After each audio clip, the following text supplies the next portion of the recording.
Welcome to Uzbekistan. Let Thank me you. introduce yourself, please.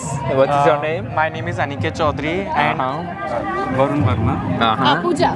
Okay. Have you ever been participate in Nowruz? It is my first time Apricot Spring Festival. Birinchi marta bu bayramda ishtirok etmoqdaman. Tabiiyki ko'plab milliy qadriyatlarga ham ilk marotaba guvoh bo'lishim. Hammasi yodimda qoladi. O'ziga xos kuy-qo'shiqlar, bayramdan darak beruvchi barcha omillar, madaniyat va quvonch festivali bo'lgan Navro'z shodiyonasi menda yorqin taassurot qoldirdi. For me, in India, the Navroz. Hindistonda ham festival va bayramlar ko'p, ammo aynan Navrozga o'xshash tadbirda ishtirok etmaganman avval. Ilk marotaba ishtirok etyapman. Bayram davomida turli madaniyatlarni ko'rdim. Bayram haqida odamlar bilan suhbatlashdim. Umuman, barcha zavqli daqiqalarni kuzatdim. Juda yoqdi. Barchaga Navro'z muborak bo'lsin deyman.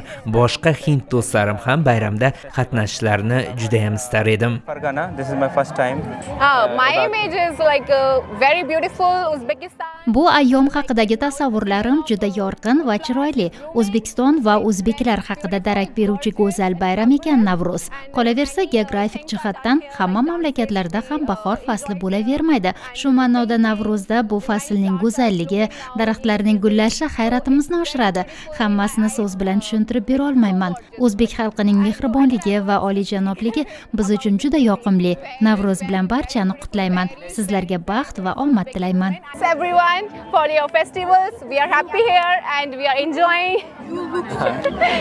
Thank you very much. Be healthy and good luck. Yeah, you had you Thank too. you. Navroz Mubarak.